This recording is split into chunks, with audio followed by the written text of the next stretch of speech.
I like how you be calling me like a bronsexual, and Brian Windhorst is probably like the epitome of being a bronsexual. First of all, I don't call you a bronsexual. You just called me a bronsexual like last week, bro. No, yes, what I'm saying is, all right, I'm gonna define the bronsexual. All right, these are the guys that are just. It's like everything good that happens, LeBron has something to do with it. Those are bronsexual. Those are bronsexual. Yeah, no, Skip Bayless doesn't like Bron like that. He's like, I ain't gonna hold you. He's over the top, like with his LeBron hate. I don't hate LeBron. I just can't stand his fans. Like his fans are annoying, like 100%. Annoying as shit. You're a bronsexual though, Pete. You know how you know? You know, I know you're definitely I'm a fan of LeBron, but I hate his fans. Stop it, because you said some shit like a few weeks ago. I think I didn't hear it, right? Because I wasn't on the show. I heard it. Oh, what? Besides the Kyrie shot, what did Kyrie do? He averaged 28.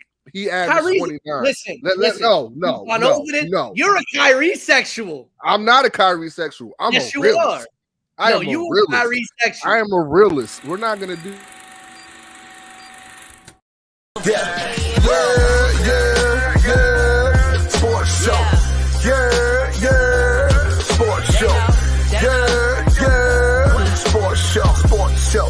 We get it on. Yeah. Sports show. Yeah. Sports show. Yeah. Sports show. We get it on.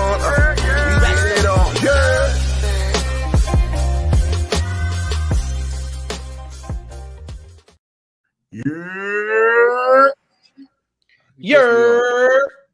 You mentioned Brian Windhorst. Now I'm getting a lot of his videos. What is this about? Like, I don't know. I don't even like Brian Windhorst. I don't care for Brian Windhorst either. But he literally became a big media personality because of LeBron's emergence in the NBA. Yes. Yeah, I know. I first started hearing about his fat ass in 2002. Like who are you guys? Covering LeBron in high school. And not to say that Brian Windhorst is probably not a good journalist. He probably was a good journalist before this, but he didn't become like. I did not see this man all over the TV screens until LeBron James. For the record, I'm not body shaming. I don't care if he's fat. He's just fat. I mean, there's nothing else I can say about it. That's all he's good for. That and bringing up LeBron information, like we want to hear that. Aside from Pete, I can care less. That's every time there was breaking news about LeBron James. It's like, now we go to Brian Windhorst, and I'm like, oh God. Why we gotta go to him? But welcome back to episode 95 of the Yerrr Sports Show. I'm your host, Big Baby, aka the soul of R&B. Can't say my last name because Matt didn't like it last week, so I ain't gonna say it. That's cool. I just said where it came from. I don't have a problem with that at all. What's up, Yerrr? My boy. Shout out to Katie. Shout out to Suplex Sparrow. Sparrow was just on channel 11 this week, so shout outs to him. My man's doing big things. WPIX, bro. Yeah, my man Sparrow's doing big things. Shout outs to Katie and the Wrestle Zone and we got to talk Suplex Sparrow. Yeah, we definitely got to talk to Sparrow. Yeah.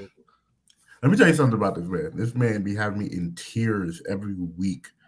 Every Tuesday at 7 p.m. Check out. I'm trying to get on it. NWO News. Hit him up. I'm trying to get on it. Hit him up. I got some shit to talk about. You know, I can't just keep giving Pete and Tavia this smoke. I mean, you know, I like to talk about wrestling sometimes. They won't let me talk about AEW on here. They won't let me do it. Anyway. Pete don't want that. Anyways, to my right, we have BK Matt. Rosewater. No, I'm done with you. And to my the bottom of the pyramid, we have that Rosetta Stone is working, boy. I swear. Oh man, we gotta remove Pete from the show. Pete Rosado. He's not. My man's is just. He's not the voice of a generation no more. He's the voice. You know what? You are Ryan Scalabrini's Brian Windhorst. Now I'm the voice of the voiceless. Oh gosh, facts. That's a fact. That says that's how Brooklyn niggas send an invite. We gotta talk. Yep, that's exactly how the invite goes. And then I gotta go. I gotta get on the talk outside. Bro, that's the invite to a fight. My man says, fuck them niggas Sparrow. there. Sparrow, but you ain't even hear the worst of it, bro. You gotta put me on, bro. You gotta put me on. If a Brooklyn dude says, "Yo, can we talk outside?" That's an invitation to a fight right there. Nah, suck my dick means we want to fight. That's what that means. Yikes, bro. Yo, I was supposed to say that. Wow. Yikes. Wow. My bad. 100. Oh man, you know what? You deal with Tay. I'm not editing that out. You deal with Tay. What? Shouts to and shouts to the like queen. Neck tattoo. Y'all taking liberties today. But enjoy it. Shout out to the queen who is off on international assignment. We can't wait to have her back here next week for episode 96. I'm sure she has a lot to say, especially about the ending of Pick 5 this year, where we have the once in a lifetime again for the second time. Rock versus Cena. Part 7. Part 7. Now, Tavia and Matt are tied again for the winners of the Pick 5. I refuse. I let her get Jack Honey. I'll let her get the one. We will not be doing a trivia because I'm going back to the tape.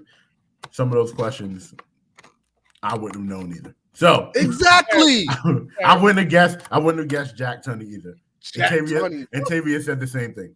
I wasn't even alive during Jack Tunney. I was. You like 50. You older. Never mind. We ain't even gonna do that. I am 34 years old. You mind your tongue. You sure you ain't double ARP with homie? You watch your tongue. I'm 34. I had Facebook lit. You also was in Facebook jail. So I still am in Facebook jail. I got like 4 more days. They putting all my posts at the bottom. You got 4 more days to get out of Facebook penitentiary, bro. This parole ain't even right, bro. I got a time that I gotta get home. The Salisbury steak don't look like Salisbury steak. It's just not. I hate it here. I hate it here. He ain't even got no honey buns. I feel like I'm in the Bronx. It's sad. You know what? Hey, the Bronx is a bit wild right now. I know why, but I ain't gonna mention it on the show. But before we start, shouts to the entire Jobber-Tiers network. We just had a viewing party today at a little bit before we started. So shout outs to them. No. Where work. You at? I had work. Yeah, work? I had work. We will talk about where I'm at after the show. So I'm about to say it looks very clear over there. It's super clear. Damn, my guy, like my house not clear. No, I'm not saying that. I know when you're home, you got that is on one today. I know the difference. That is on one today. We were supposed to do violence together. What are we talking about, bro? Come on, why you coming at me?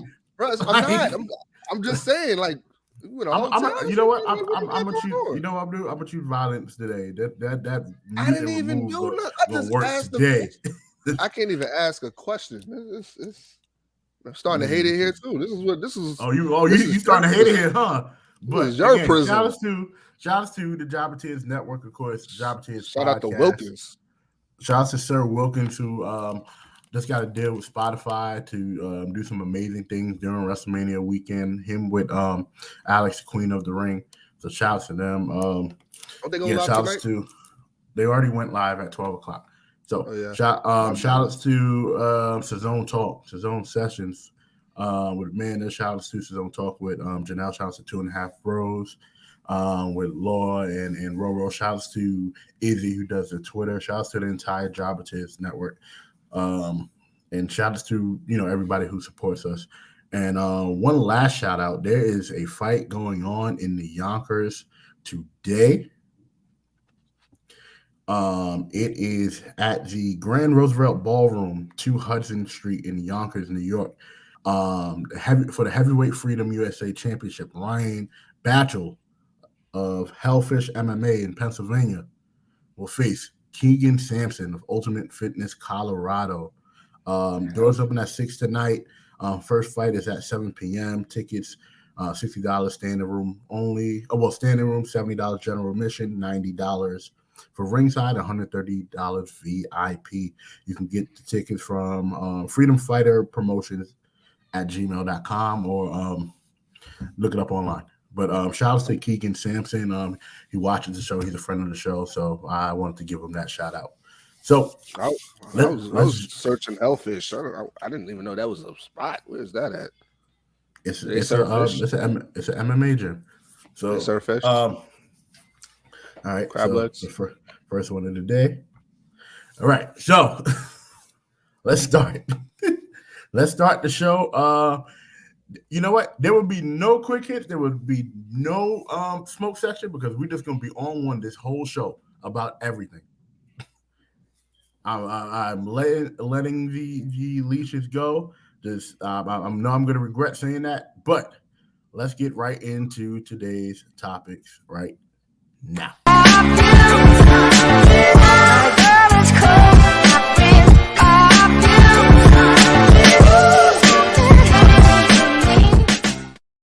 Pete, I'm gonna let you kick this off. Coach K is out here being the mafia boss that he is. What's the next thing that just came out of the Carolinas? Well, Ian O'Connor is working on a book which should be released this year called Coach K, The Rise and Reign of Mike Krzyzewski, going over the 42 seasons and 5 national championships of Coach K at Duke. But the big story that broke this week was a little bit of an awkward conversation that Mike Krzyzewski had with his former Blue Devil star, Tommy Amaker, who's also the coach at Harvard. So everybody knows this is Coach K's final season at Duke. But last year, he publicly announced that he was going to retire this year. And he handpicked Jon Scheyer to be his coach in waiting. Jon Scheyer played for Coach K from 2006 to 2010, a star player at Duke during those years. And he has been an associate head coach from 2018 and an assistant coach since 2013. Now, everybody thought that was fine and dandy until this past week when it was revealed that, in fact, Vincent Price, the university president at Duke, actually wanted Tommy Amaker, the head coach at Harvard and former Duke point guard from 1982 to 1987, to actually become the new head coach. Now, Tommy Amaker, I thought the same thing. I thought it was last year. Tommy Amaker was an assistant coach at Duke for 9 years, then took the head coaching job at Seton Hall, went on to Michigan, and has been at Harvard since 2007. So everybody must be wondering, how the hell is Jon Scheyer going to be the next head coach at Duke when the university president obviously wanted Tommy Amaker? Well, there was a phone call that happened between Mike Krzyzewski and his former star player, where he told him that if he were to come back to Duke, he'd have to be an assistant for a year, which would then require them to fire an assistant off the bench, and that would create an awkward dynamic with Scheyer. A Duke source said, quote, Mike had to explain to Tommy why he couldn't be the guy. He can be Don Corleone when he needs to be. And eventually, Tommy Amaker decided to not take the job at Duke, and that's when Jon Scheyer was announced as the successor to Coach K. But, you know, Tommy Amaker says that Coach K is his mentor and one of his idols. Obviously, you were a star player at Duke for your 4 seasons there. You know, to get told, hey, I don't want you to be the guy, had to be a bit heartbreaking. And one of the other stories that came out around this entire conversation was that essentially Coach K would retain a bit more influence with Jon Scheyer as the head coach versus Tommy Amaker. Jon Scheyer, only being in his mid-30s, would be one of the youngest coaches in college basketball. And Coach K would almost have this kind of coach emeritus position and still have a lot of influence over Duke basketball versus someone like Tommy Amaker, who has a solid resume of his own, having been a head coach at 3 different schools. You may not have as much influence with Tommy as you would with Jon Scheyer. So, you know, the good guy image of Coach K took a bit of a hit this week. He was a good guy? When was he a good guy? Coach K has always never really been – you never really hear a lot of controversy coming around with Coach K's name. It's white privilege. Wow. What? Duke has been like a monster franchise. Like, I'm saying franchise and ain't really a coach, like a college. but they've been like a monster franchise forever. And he's pretty much been at the helm of that. So I mean, it's like you look at like, how do I put it? It's like mob bosses of sports. He's that for college basketball. So I mean, he's like Bill Belichick of college basketball. Like you saw how Bill Belichick could drop the dime on somebody without trying it, and nobody thought twice about it. You see how he can just throw his star quarterback under the bus and nobody blink an eye? Come on. Like, I think Coach K has both of his daughters work at Duke. I think one of his son-in-laws or both of his son-in-laws work at Duke. And his son plays on the team. I wonder how that scholarship happened. I wonder how good he really was for him to be on Coach K team. Not saying that there's no nepotism, but I don't even know what that am saying there is some nepotism. So, Pete, what does that mean? So basically, like when you hire your family, preferential treatment to family members or friends, things like that. So, for example, if I ran a company and I hired Dre to be a CFO and you to be a CEO or whatever, people could claim nepotism because it's just like, oh, you're hiring them just because they're your friends or your family. That's a hookup. Yeah, that's what I got out of that. It's just a hookup. Right. Well, I mean, right side is substantial power that goes to also show the substantial power that like Coach K has at Duke because, when essentially the university president, the person who runs the entire school, says, "Hey, I want to do this," but then Coach K says, "No, we doing this." Well, doesn't he run the division or the athletic division in that school? No, that would be the AD. The athletic director would run the athletic side. Coach K does everything basketball related except the women's stuff. But you would assume that Coach K probably is more influential than the AD themselves. Pretty much. That's what I'm saying. Mafia shit. But so Matt said it. Matt said it. We never, like, Coach K is regarded as one of the best coaches of all time, college, NBA, sports in general. But this is an example of white privilege. The black man who was up for the job that the school wanted had to be talked down by somebody he looked up to so that his white assistant can get the job. And basically giving him a bullshit excuse. Oh, well, you're going to ruffle some feathers if you take the job. I don't know if you want to do that. I don't know if that's going to be good for you. Man, fuck that. Fuck Coach K. We sponsored by Gatorade. You cannot have no Kool-Aid here. That's pretty much what imagine being on the other end. Basically, imagine being out of that. Imagine being Tommy Amaker and getting that call. I'd be mad as hell. I don't think Tommy Amaker is hood, so I mean, I wouldn't. I mean, he probably got his feelings hurt. Even if he's hood or not, he's probably just like, all right, bet. Because the information came out. He had to tell somebody. He needed to let somebody know. Like, how do we know that it came out from him? Who else would it came out of? Coach K? There could be people that are in power or in the know in that area that released that. Again, this is a real inopportune time for a lot of this thing, especially for black coaches or black athletes or just black people in general. So there's a lot of, how can I say it? There's a lot of bravery with a lot of this racism, this systemic racism that is out there. Donald Trump is the head of that. Like, he made it out in the open, and people just don't give a damn no more. So I mean, there's not much to hide. And even if so they just tell it out, they put it out in the open. What's gonna happen? What's gonna happen to Coach K? Not a damn thing. Nothing's gonna happen to him. Oh no, bro. That was wrong or right. What's going to happen to him? What could they do to him? They can't do nothing. Damn thing. Coach K is about to damn retire. What are you going to do? Exactly.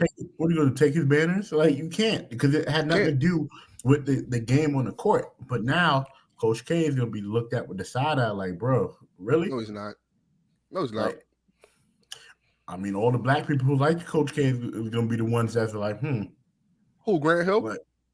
love him. He's not the only black person who likes Coach K. But what I'm saying is, Coach K is not going to take a hit. That shit was funny. He shook his head like, Matt, why? I'm sorry. What? Shoot, who? Kyrie Irving? This is what happens when I don't sleep. I told y'all. Y'all set yourself up for this. That's what this happened. No, you set yourself up for this for not sleeping. But any final words on this topic before we move on? I know I'm definitely going to read the book. Book comes out February 22nd. Just give me the blurb. I definitely want to read this because this is definitely. I mean, the man's been the head coach at Duke for 42 years. I know he's been there since the first brick. The man, no. Yeah. He had Jesus on the practice squad, bro. Like, exactly. Think about it. And the man's 75 years old and don't look 75. First of all, I forgot boy name. Mafia is crazy. I forgot boy name that was on the Dream Team. That was like his golden child. What was his name? The one that shouldn't have been there. Christian Laettner. Yeah. Christian Laettner was nice. Was trash. He was trash. I said in college, he was nice. In college, in the NBA, boy. Flip. The upgrade of him was Jimmer. Remember him?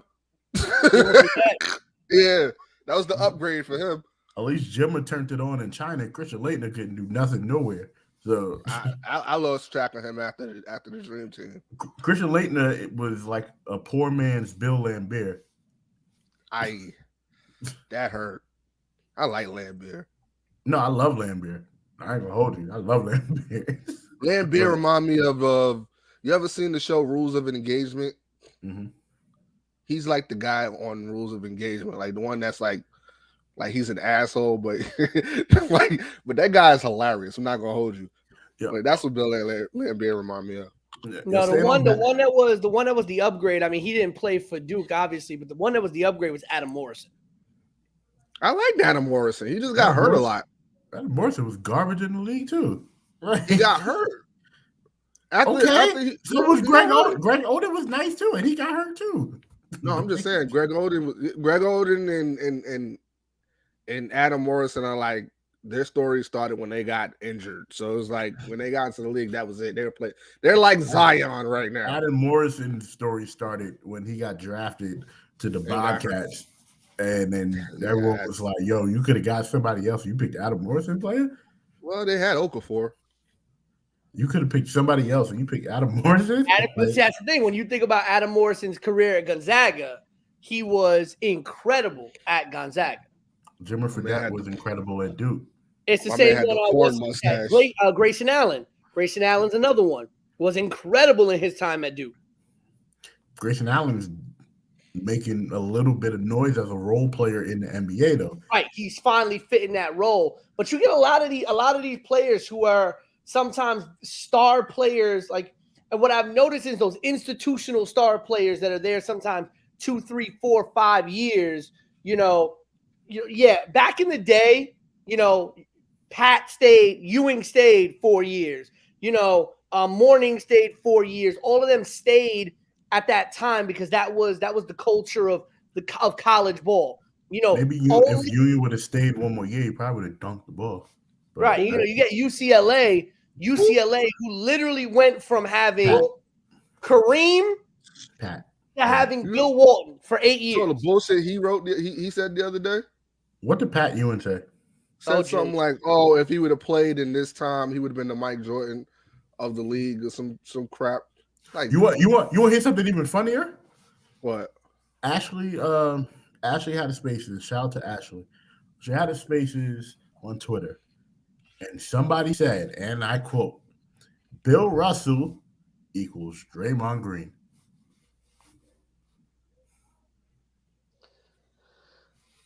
All right, big shout out to the Jabba Tiz podcast. It's Home Talk, the entire Jabba Tiz network. Wait. No. Let's decipher that. On that one. No, let's decipher that. Might have a point. Excuse me? No. Hear me out. Coach player. He's a player right, coach. Let's let him talk. Yep. What? whoever said that, I understand what you meant. I don't agree with it, but I just gonna leave. You know what, Pete? I ain't get on you and your porn mustache. You ain't got to do that. I got what they were saying. Like, trying to mean like player coach. That's probably what he meant. I'm not saying as far as skill, because hell no. No, they meant skill. Oh, then yeah. No, I wouldn't even mean player. I think he probably what Draymond is like a coach on the floor. No, there's only one player coach in this league, and that's Udonis Haslem. No. He is a player coach. He's literally getting a player's salary to be a coach. He's the enforcer. That's all he is. He's like the Charles. He was like what he's doing what Juwan Howard was doing for a little bit on the Heat. So like, but moving on. Oh, that made my head hurt when that. I mean, Ewing would be good in this league. Don't say Michael Jordan though. No, he's not going to be a Michael Jordan. Ewing would definitely be a dominant player in today's league. Ewing would probably be playing power forward or center. Probably not an everyday center, though. Earlier in the league, earlier in his career, he would have been incredible. We're talking young Ewing, absolutely incredible in today's NBA with today's rules. What would have held Ewing back is the fact that Ewing doesn't have a three-point shot. And today's NBA held him back is he's always fucking hurt. That's what held him back. Boy, he's worse than Anthony Davis. Speaking of nobody's worse than that. Speaking of street clothes, Anthony Davis, my man's. Again, this man does not drink milk because snap, crackle, pop goes that ankle, and there goes Anthony Davis' season. I'm assuming so. Nah, it's for 6 weeks. There goes his season because here's why I say that. Here's why I say that. The Lakers will make the playoffs, right? No, the fuck they won't. Stop. You gotta stop lying. The Lakers will make. I'm sorry. The Lakers will make the play-in, right? They're not. No, the Lakers Portland is 2 games behind them. No, the Lakers are going to make the play-in. The Lakers are going to make the play-in. I solely believe the Lakers are going to make the play-in. The play-in, right? And then if they make it to the first round, they're going to get trounced by whoever's at the top, right? Here's why it's the end of his season.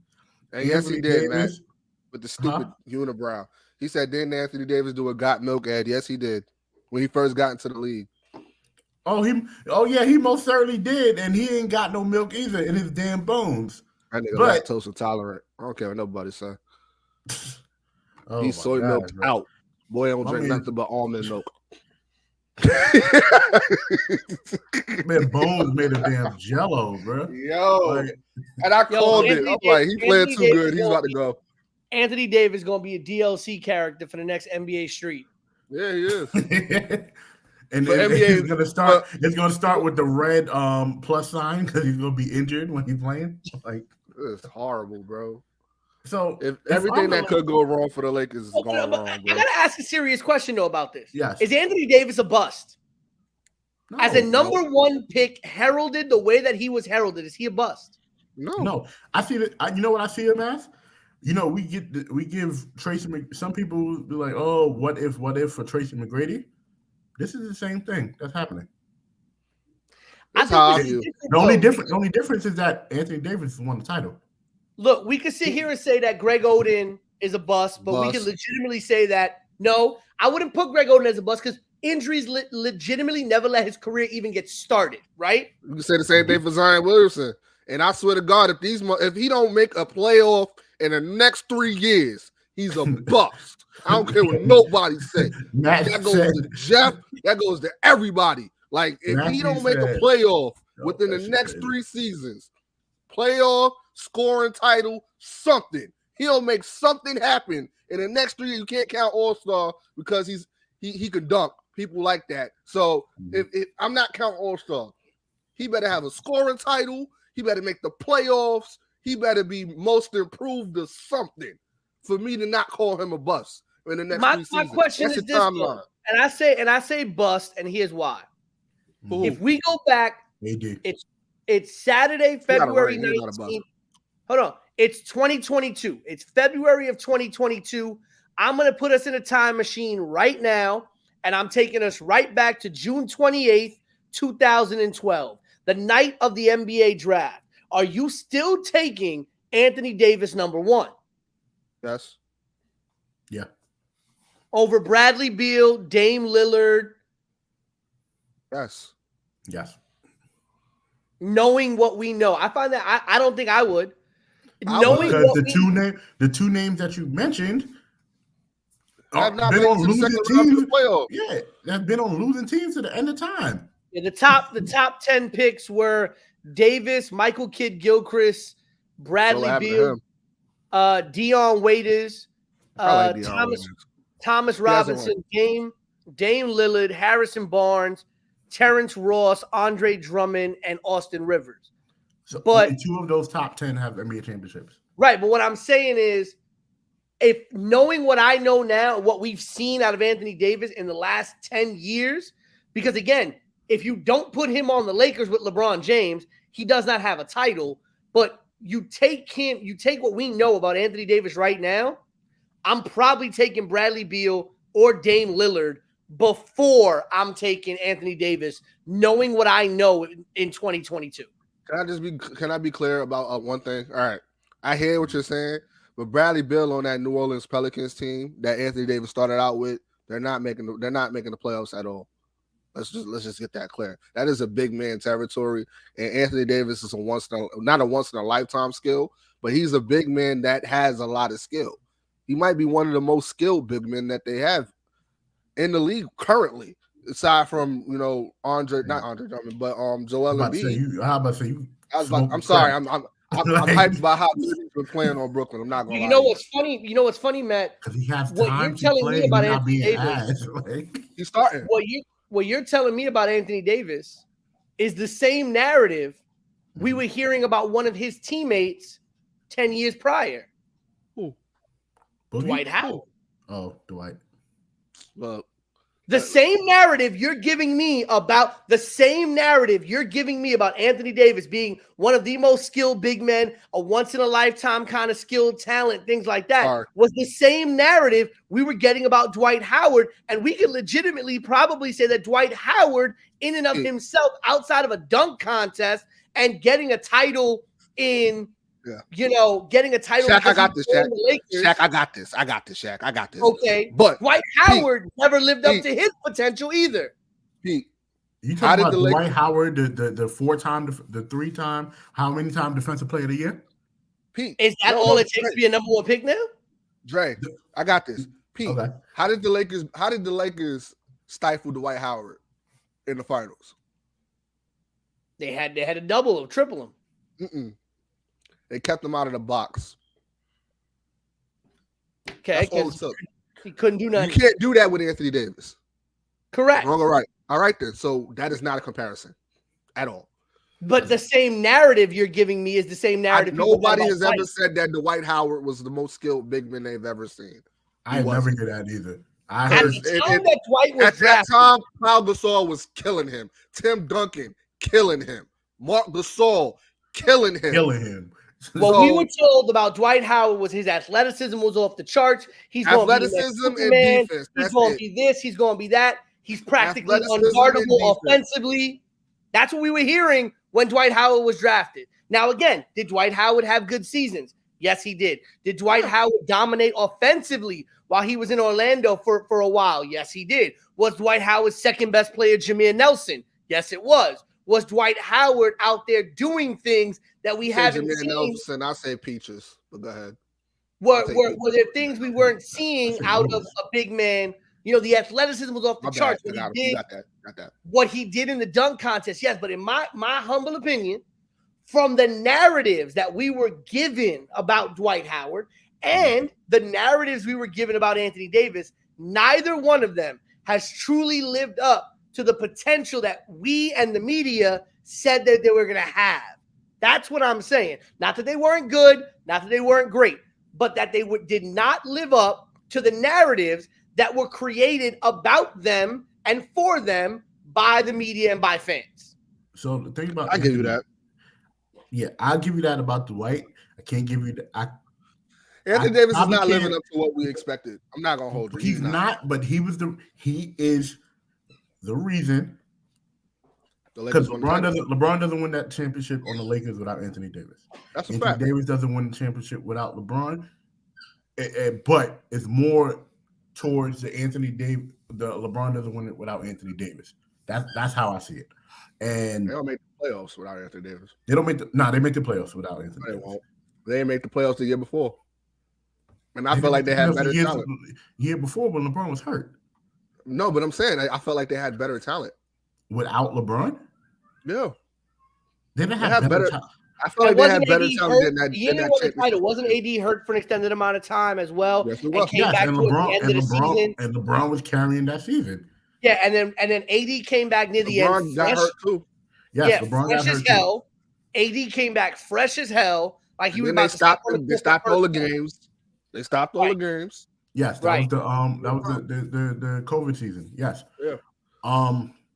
So if the question is, would you, if you are the Los Angeles Lakers right now, LeBron is coming to his getting to the twilight of his career, even though he's still playing unbelievable. Would you trade Anthony Davis if you are the Los Angeles Lakers? Matt. Depends what you go ahead. What can you get? Yeah, it depends on what you're getting in return. Better send me Giannis if I'm trading out Anthony Davis. No, I think Giannis. I don't think Anthony Davis. Take Giannis and Russell Westbrook. Give me Giannis. Nah, I don't think. Told you.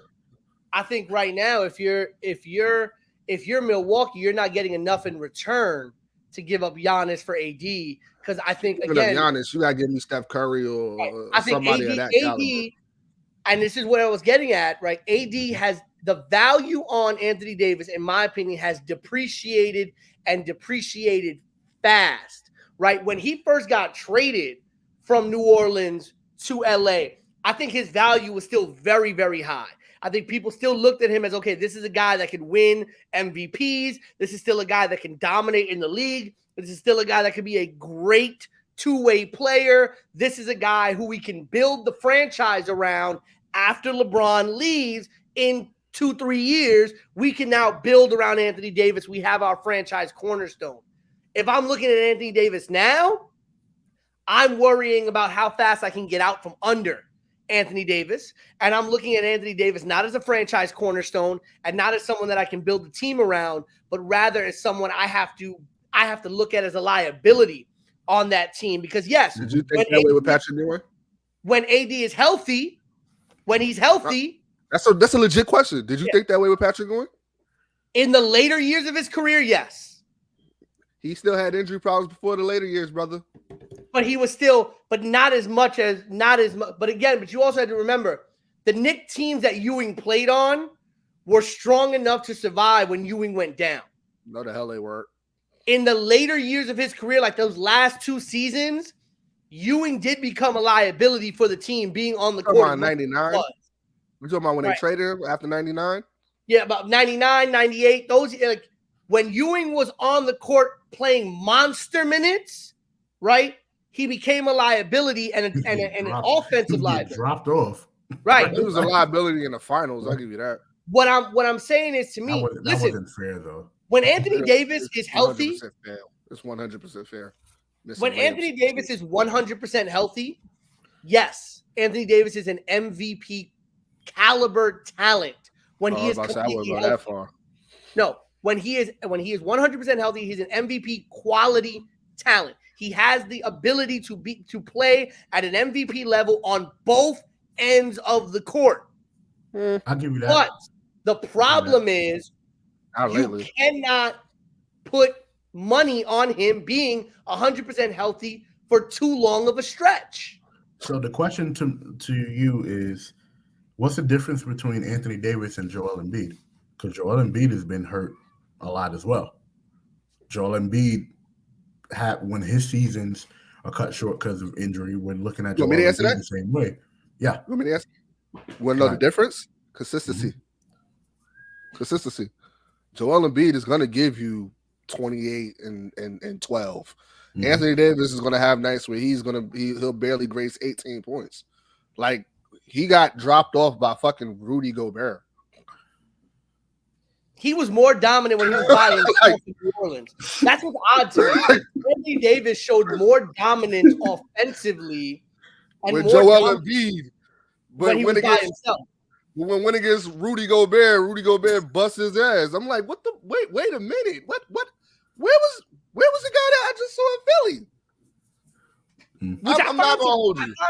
I find Anthony Davis's performances very Rudy Gobert is weird.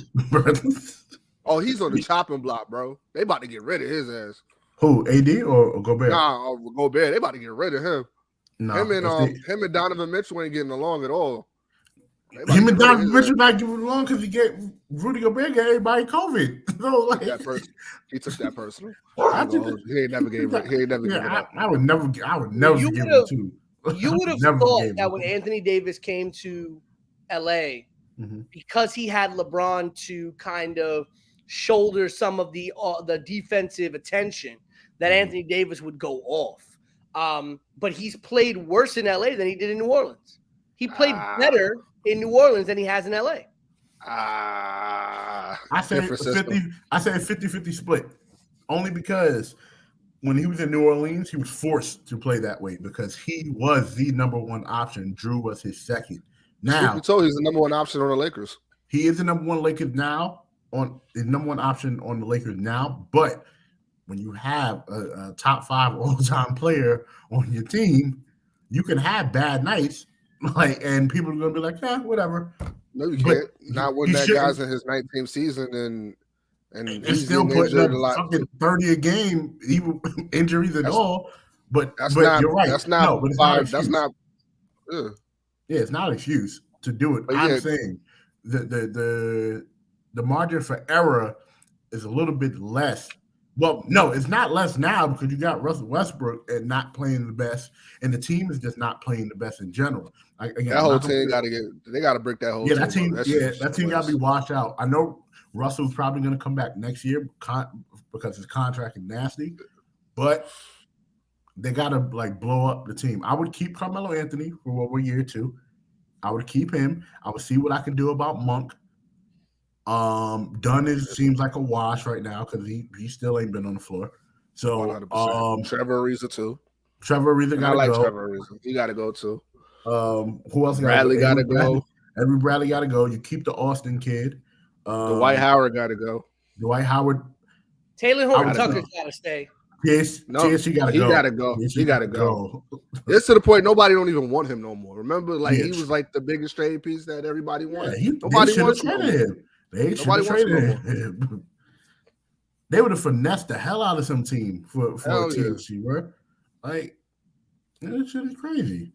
But moving on from the Lakers, right? Let's talk about something that's, you know what? The Olympic Committee hasn't been keeping the same energy. I tried to make a transition out of it, but I really can't. But the Olympic Committee just hasn't been keeping the same energy. We talk about Sha'Carri Richardson, a couple 30 episodes, 10, 20, whatever. Whenever we spoke about the Summer Olympics and we spoke about Sha'Carri not being able to compete, we were all in agreement saying, yeah, it's a little messed up, but the rules are the rules, right? It's just a little weed. Just a little weed. But we all were in unison in saying, hey, if these are the rules, you have to follow them, right? Well, Kamila Valieva, whatever her name is, of Russia, she was caught doping, and she was allowed to continue to compete. They found drugs in her system during the Olympics, and she was allowed to continue to compete. And these weren't just ordinary drugs, just wasn't weed or anything like that. One was the performance enhancers, the other 2 were heart medicines. But this girl is 15. 14. 2, huh? No, she was 15. She's 14. She's 15. Wow, 15. She's 3 years away from the Mickey Mouse Club. She is 15 years old. 2, performance-enhancing drugs. Sha'Carri took weed and could not compete. But then now the Olympic Committee is saying basically oh, well, if she would have placed, we wouldn't have had a ceremony. Y'all are full of shit. Well, y'all just got lucky that she didn't place. there were some. I feel like that was a setup. There were a lot of differences, which unfortunately I think. And again, first of all, let me just state right off the top for the record, Sha'Carri Richardson should have been allowed to compete. She should not have been suspended. It is what it is, right? But there were three major factors that changed the game between Sha'Carri Richardson and Bolivia. Mm-hmm. What first off was who suspended who. The International Olympic Committee did not suspend Sha'Carri Richardson. Mm-hmm. The U.S. Anti-Doping Agency did. Okay. So USADA is the organization that actually suspended Richardson. It was not the IOC. And so that's the first thing that was the major difference, right? Mm-hmm. The second thing that was the major difference is the age, right? Because Bolivia is 15 years old, and I was actually reading this a little earlier today as well.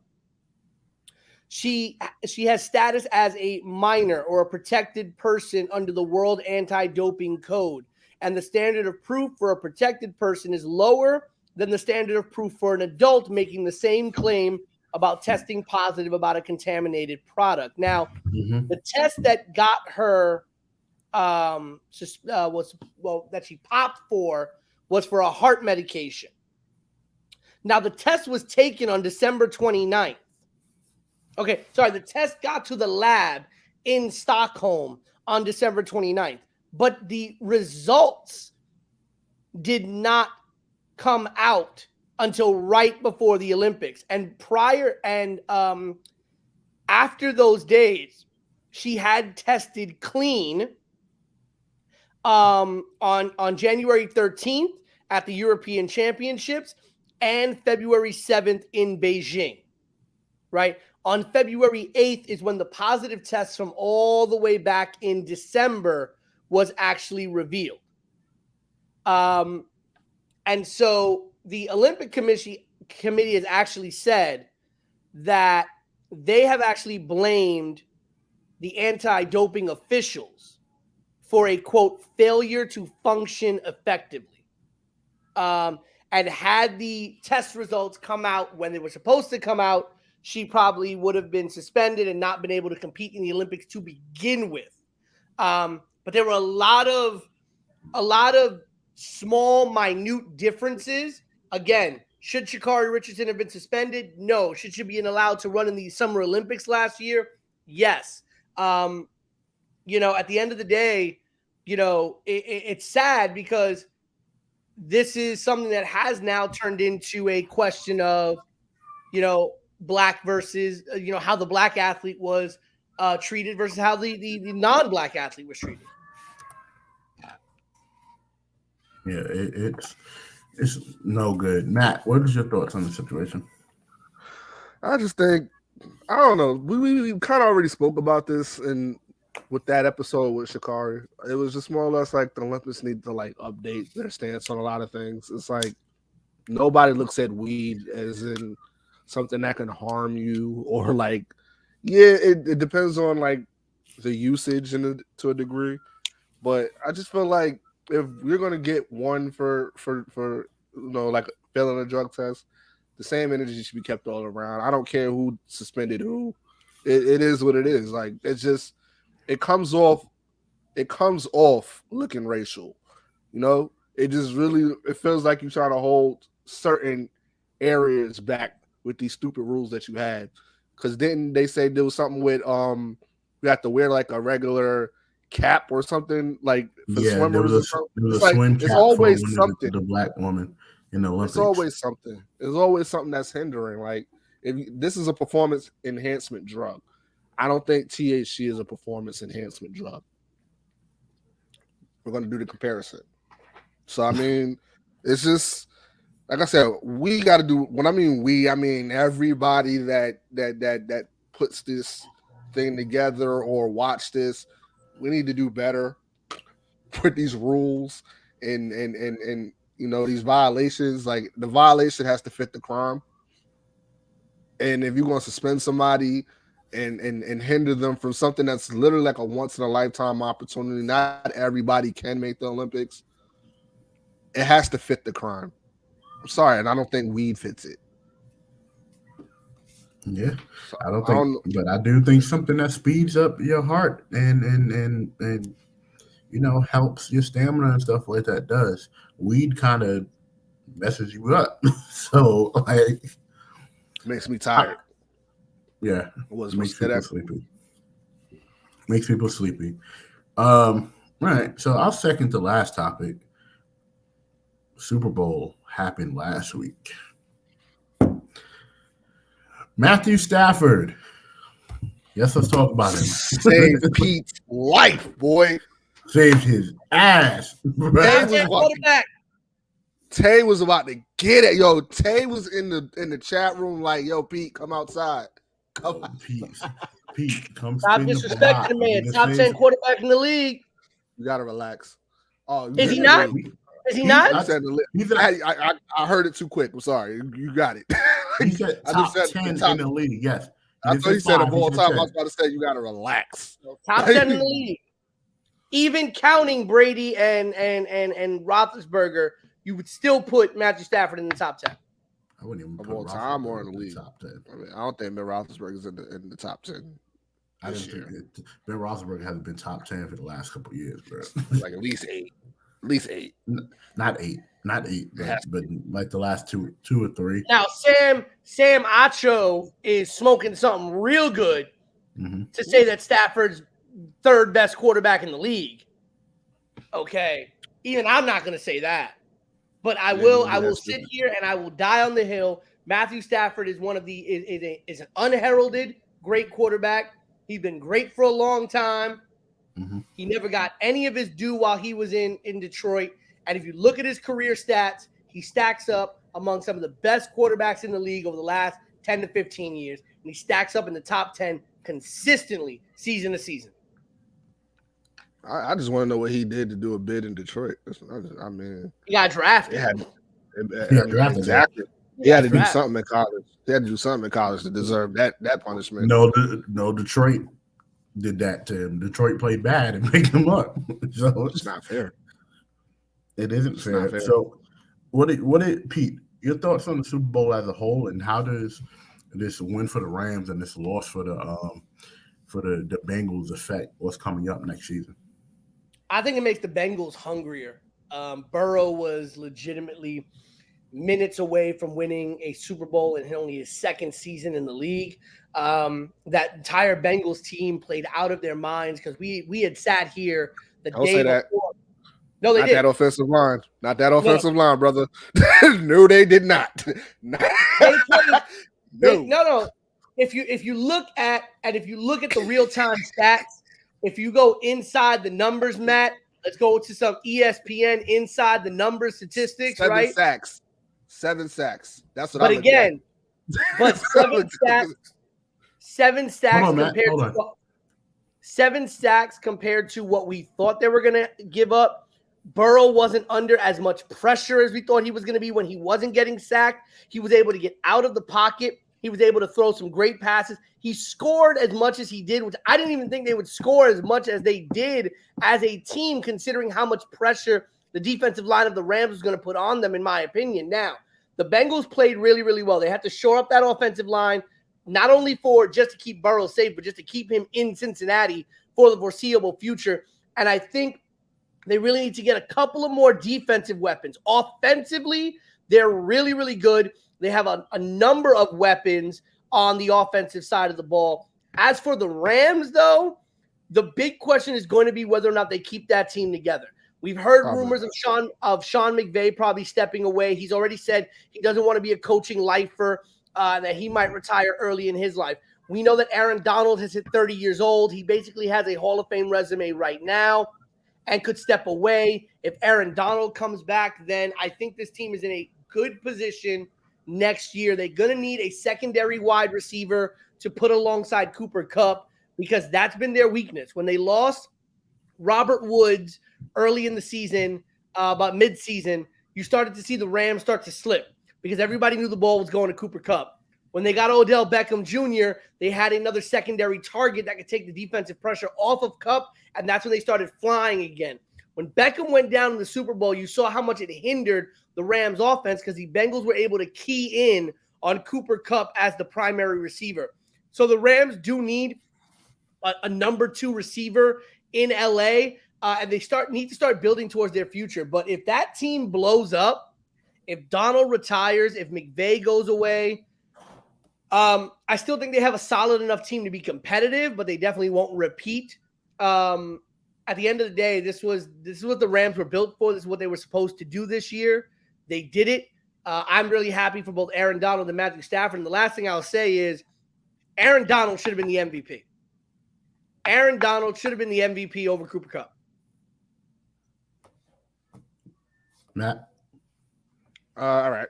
So let's break one thing down. One of the things that Pete said, I don't agree with the offense was, that great. I feel like there was a lot of miscues on the part of Ramsey. I don't think they would have got on the board if he didn't overhype himself with a lot of these passes. So that's one. I feel like he was under pressure, but I felt like the Rams, a lot of their energy died down when Odell Beckham went down, and they keyed in on that, and then they started to thrive from that. I felt like the Rams as a whole, mentally wise, they were sitting there thinking like, damn, he went down, we got to figure this out. And then it became a thing to where, again, like you said, we all knew where the ball was going to go. It was going to go to Kupp. But granted, Cooper Kupp won them the game towards the end with the last drive or whatever the case may be, but the defense is the sole reason why they won that game, because they shut them out in the fourth quarter. As a whole, they didn't even get in field goal range in the fourth quarter, and that's ultimately what hindered the Bengals. They couldn't do anything with that defense. Once they figured it out and they collected their bearings, it was game time. And I agree with what Pete said. I believe Aaron Donald should have won MVP.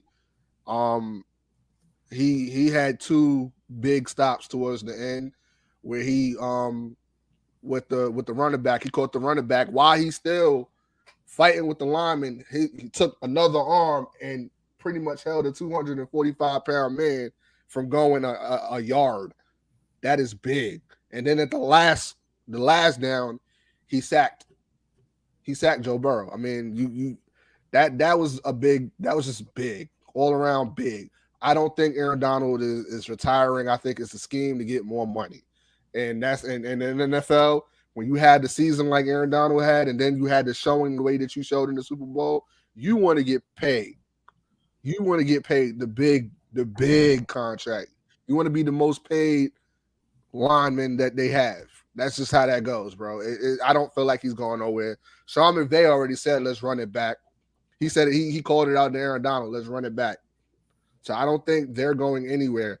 I do agree with Pete. They do need another receiver, because even if they was to re-sign, OBJ for a year, you're not going to see him until probably sometime towards the playoffs. And then by that time, you don't even know what you're getting with him. Woods should be back around that time, if not, at the start of the season. So, I mean, he's not bad. He's a solid number 2 receiver, but I feel like he's more of a slot receiver than anything. He's not like an action receiver like OBJ and like Cooper Kupp could be. So, I mean, they got a lot of questions going into the offseason, but all in all, when it comes to that Super Bowl, it was a really good game. It was a very active game. 2 teams that weren't like the powerhouse teams. It wasn't the Bradys, the Rodgers, the Roethlisbergers, the people like that. It was new. It was fresh. It felt different. I was actually energized to actually watch this Super Bowl. Yeah. I haven't been this excited to watch a Super Bowl in a long time. Yeah, definitely. For me, to answer that question, I'm gonna have to disagree with both of you guys about the the Super Bowl MVP, and it went to the right person. Here's why. If we look at quarter 1 to quarter 3.5, right? The defense on the Rams, yes, granted, I give you a couple of times Ramsey just, he got burnt. We give him that. But especially that Higgins play. The Higgins play, he got face mask. I saw it. We saw the replay. He got face mask. I can't. It clearly says it you see it in the replay. That was a face mask like from hell, bro. They let him play the whole game, bro, except for the last part. Into the last couple plays. I'm just like, for all that, you could have let them play the whole game, bro. But for the first 3.5 quarters, the Rams defense didn't play like that defense was supposed to play. Yes, granted, they figured it out in the fourth quarter, but as a team with one of the greatest defensive players of all time on your team, two of maybe the greatest defensive players of all time, if you include Von Miller, with probably one of the best defensive backs in your backfield in Jalen Ramsey, you should not have been down most of that game. That's one. 2, even with the 7 sacks, the Bengals still scored 20 points. The Bengals still scored 20 points. A lot of people did not think they were going to get. A lot of people didn't think they were going to get 20 points. A lot of people barely thought they were going to score. Right? The one thing I can give the Bengals is that they didn't let Jamar Chase go off. Jamar Chase party. If it was a Jamar Chase party, the game would have been over. It would have been busted open. Close attention. The game would have been busted wide open, like a woman. But you can say that, but what if it goes? No, I felt like that killed a lot of their momentum because he started off the game hot. Who, the Odell thing? Yeah, I'm gonna get to that. So when the Rams, in terms of Rams on offense with the Odell thing, yes. Granted, Odell got hurt and it took a lot of energy out of them. But at the same time, we also got to look at that key third quarter. Matthew Stafford got nicked in that third quarter and his foot almost broke. If you watch the replay, Matthew Stafford became a little bit more immobile than he usually is. So that's one. The defense had to step up. They didn't have no choice. 2, Joe Burrow got hurt in that same quarter. If you don't remember, Joe Burrow got rocked and his knee was almost taken out of socket. So after that, you kind of looking at it like, oh, so now the defense sees blood, right? I think the defense ran out of gas on the Bengals, if we're going to be for real. The offensive line definitely ran out of gas after midpoint in the third quarter. But we knew that was going to happen. We knew like a bunch of sacks were going to happen. What we did not expect was the Rams to kind of key in on Chase and to have that game be as close as it was. Like, we did not expect that. Now, I have to give it to Cooper Kupp because Matthew Stafford was under a lot of pressure most of that game. The defenses looked reversed, as in where the Bengals defensive line was coming after Stafford. And whenever Stafford was just throwing up, if Kupp was in the area, Kupp was taking it. Like, you can win that game. You can win that game easily if you have Odell to throw it to. You basically only had Kupp because if you look at some of those interceptions, when he threw them interceptions, where were the ball going to? Wasn't to Cooper Kupp. You was going to get thrashed for that. And no, that was double coverage. Only one of those interceptions that he threw was his fault. The other one was that number 18 dude who keep fumbling the ball too. Yeah, but, only one of those, and we talked about this before because run the tape back. Matt has talked about Cam Newton. You can't blame all those interceptions on him and blah blah blah blah. This guy don't know how to catch the ball and that whatever tipped up and all that stuff. And the same thing about Jameis Winston and all that, and with Tampa Bay when he was there. I blame Jameis Winston. Jameis Winston threw the all 30. I blame He threw those are all his, bro. But it was the same thing with Stafford. Is Stafford's MO throwing the ball into tight coverage when he shouldn't? Yes.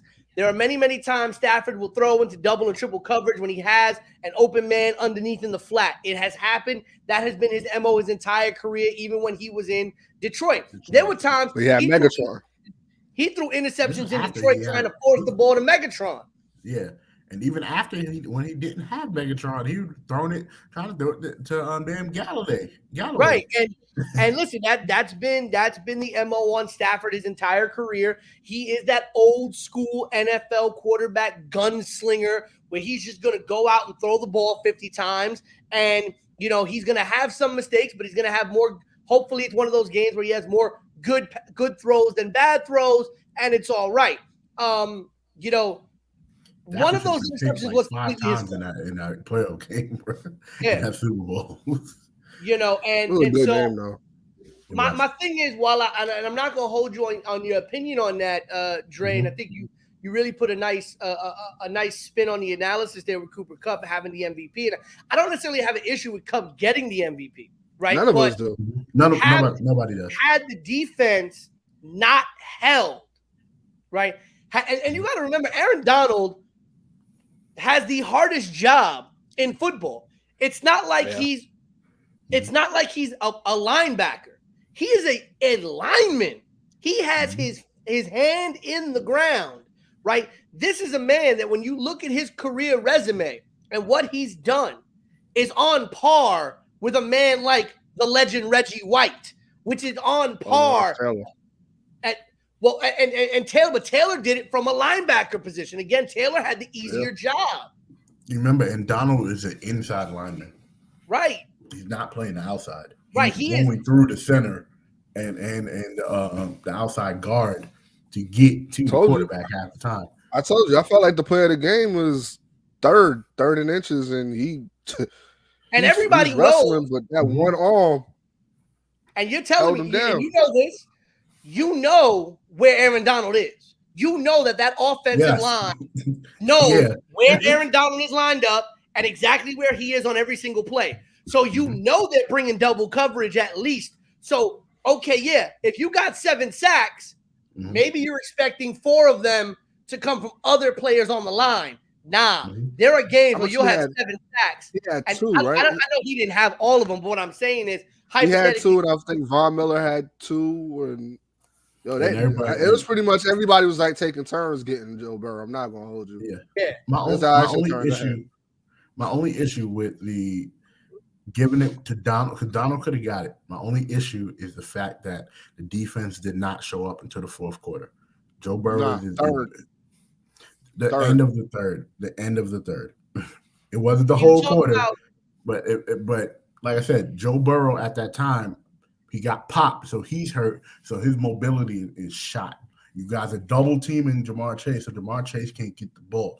Ramsey is on Higgins, so now you only have one target, which you're sending across the middle. You can't get it to him because the damn linebackers are waiting for you to throw it there. You can't run because you're hurt. I'm just saying that we could have gave it to Aaron Donald, but I think could have gave it to Stafford. 4 tackles, 3 of them solo tackles, and 2 I'm not giving Matthew Stafford shit. Sorry. No, I'm saying like as far as like a third. I was actually surprised Stafford didn't get it because usually they give it to the quarterback. Yes, they usually do. They usually do. But and listen, you talked about Jamar Chase.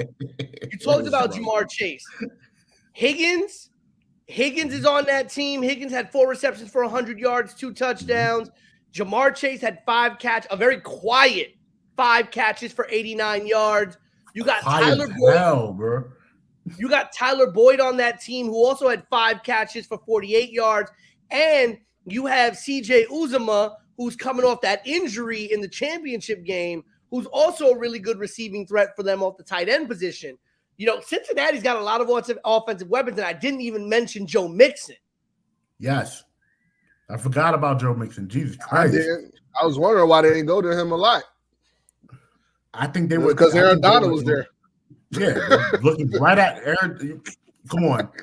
Come on, you think that's gonna slide? Like hell. Now, no. if there is one area the Rams need to improve, I'm sorry, Cam Akers is not it. Cam Akers is not it. The kicker, Cam Akers? No, Cam Akers, the running back. Not the kicker. I'm sorry, the running back. I'm thinking about somebody else. Yes, They needed a running back. 13 carries for 21 yards. I don't think Cam Akers is it. And honestly, I think they can actually get a lot of pressure off of Matthew Stafford and off of their receivers if they can get a quality running back who can actually be really good at moving the line. He's playing hurt. And if you want to get rid of anybody, if anybody got to be gotten rid of any of the teams from the Super Bowl, Eli Apple need to retire. Eli Apple need to retire, and he needs to take his mama with him. Can't blame him, man. He had to guard Cooper Kupp, man. It wasn't okay. That's not and he got to take his mama with him. Okay, it's not an easy hole. A man's got burned on Black History Month. You gotta understand, man. That's not easy. It's not easy at all. I gotta give to Jalen Ramsey because Jalen Ramsey was responsible for that three-headed monster on the Bengals side. But Eli Apple only had to guard one person. Shoot, I don't even blame solely Eli Apple. Where is my safety? Why are you not coming to help me? Speaking about safety, big ups to Eric Weddle getting that championship. And they're retiring again. And then and apparently he tore his pec in the first quarter of the game and kept playing. Hey man, it's the Super Bowl. You only get it once. Super Bowl, you got to play, bro. And he unretired to come back for the Rams playoff run. They made it to the Super Bowl, won the Super Bowl. Big ups to Eric Weddle, who was unable to capture that Super Bowl while he was in Baltimore. He looking at Lamar Jackson like, why I had to do this, bro? That's not all Lamar Jackson's fault. Get that man some receivers, bro. Yeah, that's what I'm saying. Get some help. Mark Andrews, he good. Oh my God, that's the only person he can throw it to. No, they might get it. They might get AB, about that. Bro. They might get AB. I don't care about the whole AB thing. Get Lamar Jackson some receivers, then tell me the man can't throw. Start giving him the generic receiver 7 and tell him, here you go. Now, assuming, let's just say, you got all the running backs in the world, but can't get the receivers, bro. Like he's part running back. He's faster than his running backs. Assuming that Matt's favorite player in the world, Aaron Rodgers, does not go. You need to say our MVP and to the Denver Broncos. Assuming he stays in Green Bay. That would be stupid for him to go over there. I'm not gonna lie to you. Where and in my opinion, wow, bro. Is Cincinnati the number 2 or number 3 team in the AFC? Right now they're the number 1 team. They're number 1. That's what I mean. So going into next season, you take the Bengals over the Bills, Kansas City. No.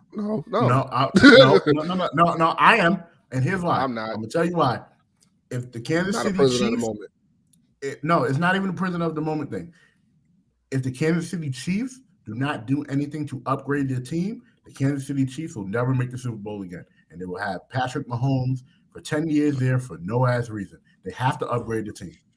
I forgot they signed his ass for 10 years. He has a KG contract. They have to upgrade the team. I forgot about that. Right now, I'm looking at the AFC, and I'm thinking next year you got the Bills. Matt, you're actually right. I'm going to put the Bills ahead of the Bengals because the Bills could not easily, but they could have won that game too against the Chiefs.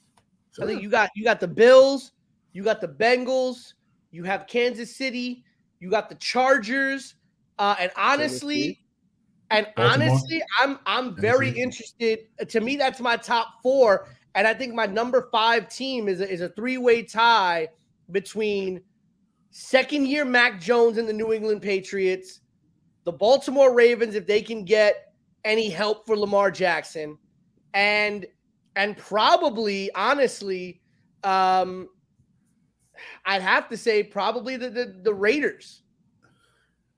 Not the Titans? That's what I'm saying. What about the Titans? I mean, I feel like if he's going over there, he needs to go to Tennessee. That's my honest. Oh, that would, bro. If Aaron Rodgers goes to Tennessee, I'll throw something at the wall if this man go to Tennessee. Jesus Christ, bro. Yeah, if Aaron Rodgers, that's like the best opening for him right now. Yeah. Yes. If Aaron Rodgers goes to any one of those teams, I think they're immediately in the top 5, whether it's Denver or it's Tennessee. They're immediately in the top 5. But it's very, you look at that. I'm very interested to see what Mac Jones and the Patriots do in year 2, because I think Mac Jones is going to be very good. I called that.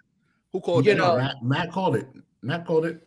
But Buffalo. Man, Buffalo, he got his ass whipped like he stole something in that playoff. Buffalo, Cincinnati, and Kansas City are still, I think, the top 3 teams in the AFC. And Kansas City is literally just there because they have who they have on that team in terms of Kelsey, Hill. Yeah. But they got to do something about that defense. Yeah, they definitely do. I'm not. Yeah, and no, because I felt like the offensive line did their job. That was solely Patrick Mahomes not showing up. If we're talking about the Super Bowl, we gotta give some blame to the offensive line. If we're talking about this year, Patrick Mahomes didn't play the best this year. That's what I'm saying. That's all Patrick Mahomes. Yes, but you still need some updates to that offensive line because that same. I agree with you on that. I 100% but yes, I'll give Patrick Mahomes, like if we're doing it percentage wise, I give Patrick Mahomes like 70% for the season. I hate to say this. Everywhere else, and then 25 is possibly the defense. And then 20. 30. No, 30 is everything else. I'm giving 30 to everything. I think the AFC is going to be the conference to beat next year, because I don't see a lot in the NFC. Honestly, I don't really see a lot. I don't see anything coming out of the NFC East. I mean, the Cowboys are probably the best team in the NFC East, and that's not saying much. Probably, Pete. Shoot, probably and the Cowboys always shaky against Washington, so the Cowboys have to watch out. Right, and we also don't know how this draft. The Commanders. We don't know what Washington will do. We don't know what the Giants are going to do. I think the Packers, if Aaron Rodgers stays in Green Bay is the best team in the NFC North. If not, it's Minnesota. The NFC South. You also got to take a look at Russell Wilson, because if Russell Wilson stays in the NFC East, in the NFC, he can. I feel like he's going to New Orleans. Possibly, yeah, that's still the NFC. If he can, I know. I'm talking about. If he goes, he can go to the Cowboys because it's not far fetched. It's not far fetched. Giants. He probably could go to the Giants, but that would be the worst decision. I would go to the Cowboys and probably go to the Giants. And I'm saying it's the worst decision because we don't have anything around him. Why would he go to the? I would go. I can go. Jerry would give up. I'd go to Arizona. You give up not over Kyler Murray. Yeah. He might be gone. Kyler Murray might be gone, bro. He might be gone. He could go to there, but there's so many places. He can even go to damn Green Bay. Like you never know. I don't think he wants to. Now you know what the rumor is. The rumor that's going to dominate all of next year is the big rumor about TB12. The big rumor that he might retire and join San Francisco, his hometown, his childhood team. I bet you Jimmy G goes to the Jets. I bet you do too. I bet you do too. One of the two. I bet you he definitely goes to the damn Jets. Man.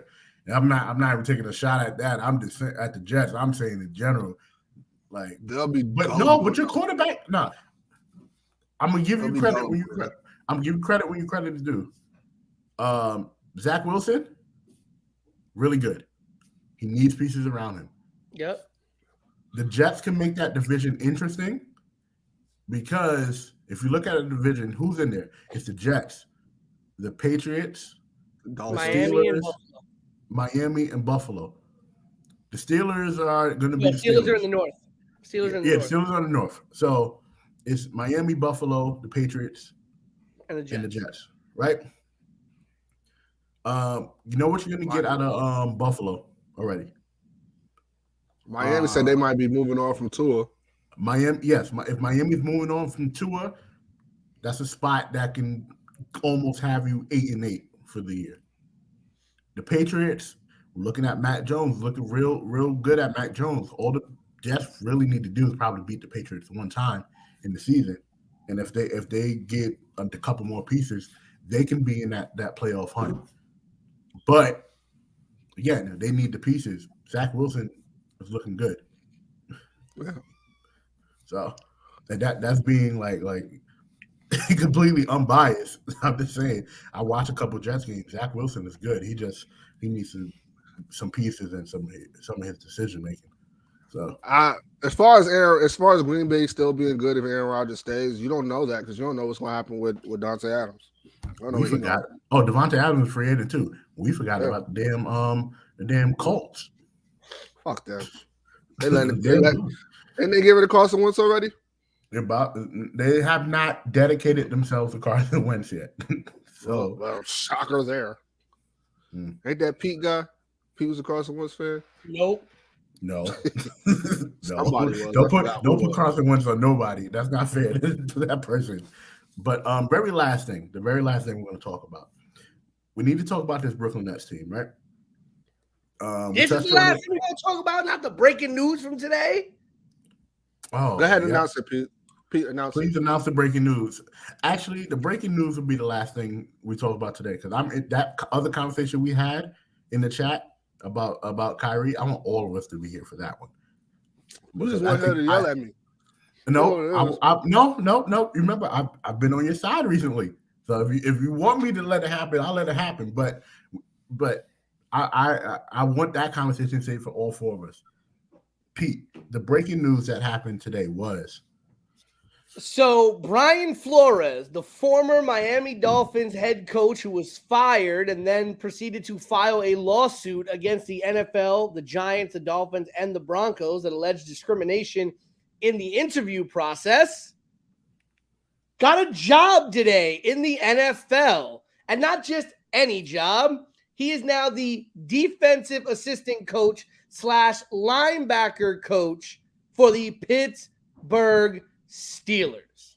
And Mike Tomlin said, quote, "I'm excited about Brian Flores joining our coaching staff, given his history of developing and teaching defensive players during his time in the NFL. Brian's resume speaks for itself, and I look forward to him adding his expertise to help our team."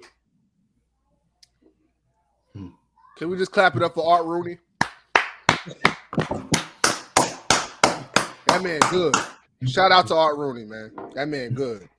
He for the culture. He knows what's right. Right. Shout out to him. As of right now, the lawsuit is still in the process of happening. The NFL has hired a law firm that includes former U.S. Attorney General Loretta Lynch to defend them against Brian Flores' claim. But I got to be honest with you, I never thought this man would get a job in the NFL ever again. But you know why? The Patriots are. You know what the Patriots are? I'm gonna play a song. I'm gonna tell you what the Patriots are.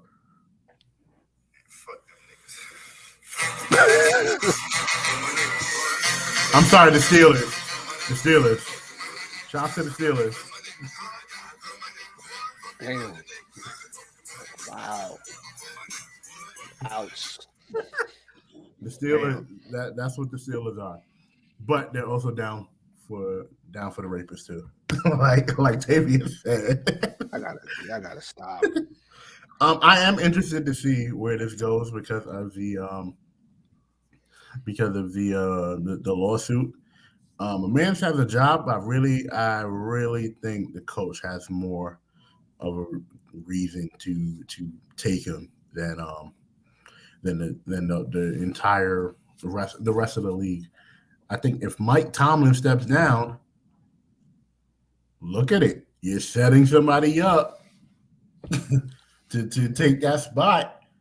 And who's to say Pittsburgh is not going to look into it? It's Mike Tomlin is like a god out there to them.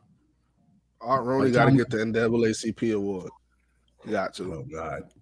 With that, the Rooney Rule didn't work. Like the Rooney Rule don't work. He's still trying. Lawsuit. I want to know what happens with this lawsuit because it still goes. I also think. Listen, I'm not saying that the Steelers ain't for the culture. I'm not saying that Tomlin himself ain't for the culture as a black man, right? Because we know some black people who ain't for the culture, right? But at the end of the day, and it just go with me on this for a second. What if this is a ploy by the NFL to essentially come out and say, how can you say that we won't hire black coaches? We just hired you and you have a lawsuit against us. The optics of this hiring are very weird to me because how is it that Colin Kaepernick can't get a backups position and there's some terrible backups in the NFL? I'm looking at you, Jordan Love. Okay. There's some terrible backups in the NFL. There are some terrible starters in the NFL. I'm looking at you, Jimmy G. Okay. Okay. And Colin Kaepernick. Did Jimmy G take his damn job, unfortunately? Tannehill. Right. Tannehill. And Colin Kaepernick can't even get a backup job in the NFL. And all of a sudden, the one head coach who didn't have a winning record where he was, everybody knew he was good, but the head coach who gets fired and then subsequently files a lawsuit against the entire NFL. Oh, he was fired. Yep. He's fired. Then files a lawsuit against the entire NFL and 3 separate teams in the NFL. Just mysteriously gets a job. And not a year later, not 2 years later, a couple of months, if not weeks, after he was initially fired. About 3 or 4 weeks. I don't know about you, but something don't smell right to me. That shit is shaky at best. But we're definitely gonna leave that there, and talk about that next week because that is such an interesting topic. Because NAACP award, Art Rooney. Oh God, what it? No. Anyway, culture. He's not for the culture. Anything NFL related is not for the culture, bro. Like, I don't lump Art Rooney in there with that. I don't lump him in there with that. He's doing all he can. Can't change all these other people's opinion. We're just gonna keep pushing the needle.